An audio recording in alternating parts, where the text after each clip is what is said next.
بسم اللہ والصلاة والسلام علی رسول اللہ صلی اللہ علیہ وسلم۔ سورہ مومنون کی آیات 12 سے 43 لیے دورہ قرآن کے اس پروگرام میں حاضر خدمت ہیں۔ ارشاد باری تعالیٰ ہے، اعوذ باللہ من الشیطان الرجیم، بسم اللہ الرحمن الرحیم۔ وَلَقَدْ خَلَقْنَا الْإِنسَانَ مِنْ سُلَالَةٍ مِّن طِينٍ ثُمَّ جَعَلْنَاهُ نُطْفَةً فِي قَرَارٍ مَّكِينٍ۔ صدق اللہ العظیم۔ رب اشرح لی صدری ویسر لی امری واحلل عقدۃ من لسانی یفقهوا قولی۔ اللہم ارنا الحق حقا وارزقنا اتباعہ وارنا الباطل باطلا وارزقنا اجتنابہ، آمین یا رب العالمین۔ ان آیات میں انفس اور آفاق میں پائے جانے والے ایمان کے دلائل کا بیان ہے۔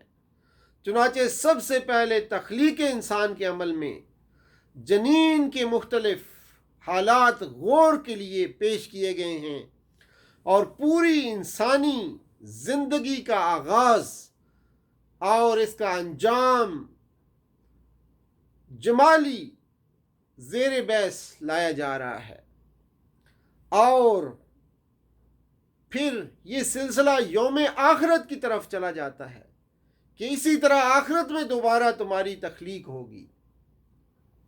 انسان کے وجود کی تشکیل جن مراحل سے گزرتی ہے، اگر کوئی اسی پر غور کرے تو اس کو اس بات میں ذرا بھی شبہ نہیں رہ جائے گا کہ جو اللہ یہ سب کچھ کر سکتا ہے، اس کے لیے کسی چیز کے مر جانے کے بعد اس کو دوبارہ اٹھا کھڑا کرنا کچھ مشکل نہیں ہے۔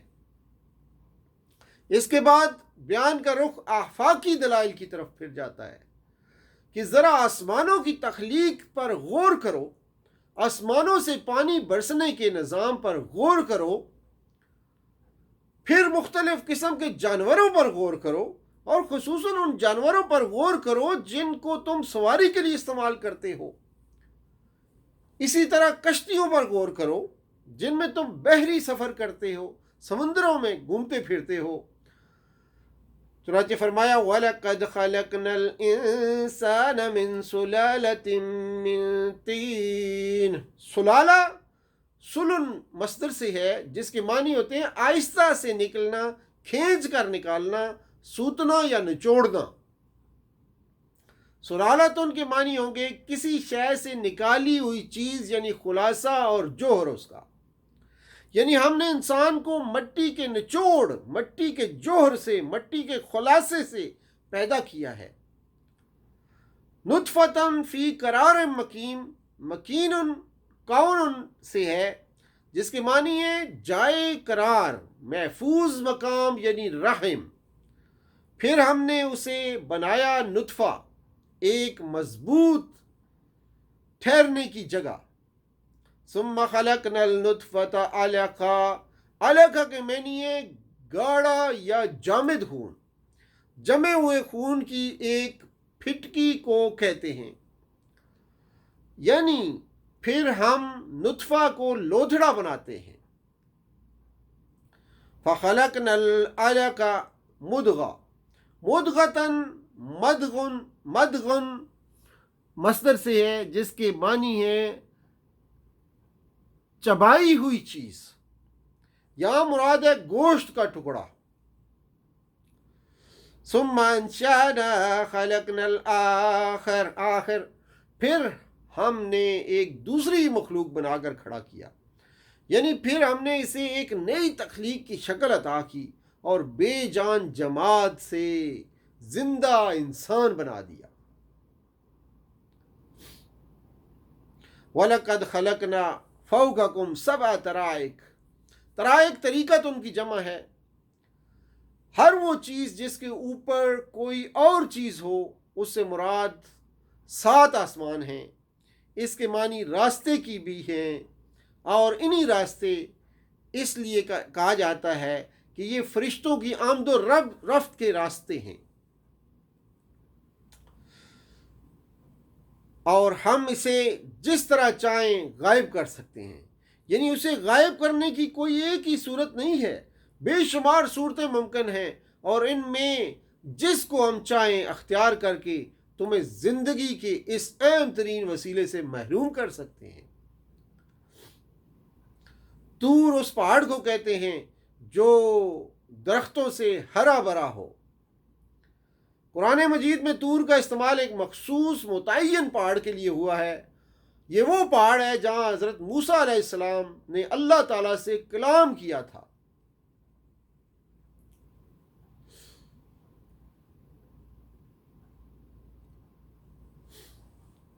چونکہ رنگ بھی کسی چیز کو رنگین کر دیتا ہے، اور سالن بھی روٹی کو رنگین کر دیتا ہے، اسی مناسبت سے سالن کو صبغہ کہا جاتا ہے۔ وَلَقَدْ أَرْسَلْنَا نُوحًا إِلَىٰ قَوْمِهِ فَقَالَ يَا قَوْمِ اعْبُدُوا اللَّهَ مَا لَكُم مِّنْ إِلَٰهٍ غَيْرُهُ۔ ان آیات میں انبیاء علیہ السلام اور ان کی امتوں کے قصے بیان کیے گئے ہیں، جن سے چند باتیں سمجھانی مقصود ہیں۔ یہ تمہارے اعتراضات اور شبہات کچھ نئے نہیں ہیں، اس سے پہلے کے تمام پیغمبروں پر جاہلوں نے یہی اعتراضات کیے تھے۔ توحید اور آخرت کی جو تعلیم محمد صلی اللہ علیہ وآلہ وسلم دے رہے ہیں، یہی تعلیم ہر زمانے کے انبیاء علیہ السلام نے دی ہے۔ جن قوموں نے انبیاء علیہ السلام کی بات نہیں مانی وہ آخرکار تباہ ہو کر رہ گئیں۔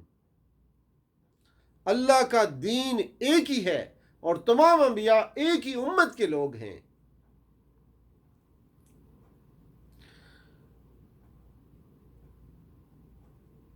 چنانچہ یہ آج کی آیات تھیں جن کا مختصر پیغام آپ کے سامنے رکھا۔